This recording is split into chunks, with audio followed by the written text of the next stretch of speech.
that there is no reason to suppose that in those early days religious bigotry has assumed such serious proportions as to cause conflict between two dynasties. In his last edition of the Mysore Gazetteer, Rice has this to say. The name Chalukya bears a suggestive resemblance to the Greek name Seleukeia, and if the Pallavas were really of Parthian connection, as their name would imply, we have a plausible explanation of the inveterate hatred which inscriptions admit to have been existed between the two. And the prolonged struggle may have been but a sequel of the contests between the Seleucidae and the Arsacidae on the banks of the Tigris and Euphrates. To strengthen this view, Venkaya mentions the tradition that suggests that the Chalukyas migrated to South India from Ayodhya in the north, and the first thing they did after reaching the south was to defeat the Pallava king Trilokana. The theories of foreign origin of both the Chalukyas and Pallavas are now given up, and therefore the suggestion of a transference of hatred from Mesopotamia to South India appears untenable. The late J.F. Fleet opined that Badami and Vatapi, from where the Chalukyas marched down to the south, was originally the western India stronghold of the Pallavas, and that it was from them that the Chalukyas wrested it. The Velapalayam plates inform us that Narasimhavarman I, after defeating Pulakesin II and his allies, took from them the pillar of victory that stood at Vatapi. On this basis Krishna Sastri argues that it is likely that the pillar of victory had been set up there by one of the ancestors of Narasimhavarman. A fragmentary rock inscription at Badami refers to Vatapikonda, a title assumed by Narasimhavarman I, and the pillar of victory.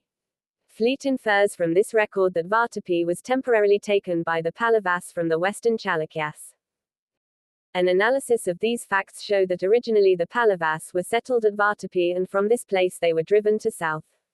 After they had well settled in their new home, they launched upon a series of expeditions to recover their lost northern capital as well as the territory. 33. In the absence of any definite information, this suggestion appears to be more plausible though not certain. The hereditary struggle began during the reign of Pulakesin II. The Aihole inscription gives an account of the first war between the Pulakesin II and Mahendravarma I, the Pallava monarch. It says, with his sixfold forces, the hereditary troops and the rest, who raised spotless chowries, hundreds of flags, umbrellas and darkness, who churned the enemy elated with the sentiments of heroism and energy, he, Pulakesin, caused splendor of the Lord of the Pallavas, who had opposed the rise of his power to be obscured by the dust of his army and to vanish behind the walls of Kanchipura. 34. Pulakesin met the Pallava army at Pulalur, and forced them to turn back. This was the first move, writes K.A. Nilakantha Sastri, initiating what developed into one of the most persistent lines of conflict in South Indian history. It became almost a social law that kingdoms centered in Karnataka and those centered in Tamil country should not tolerate each other, but should keep up an almost perpetual war in which the rulers of the Mysore country and the Andhradesa mingled and took sides, sometimes in their own interest, at others in that of their suzerains. 35.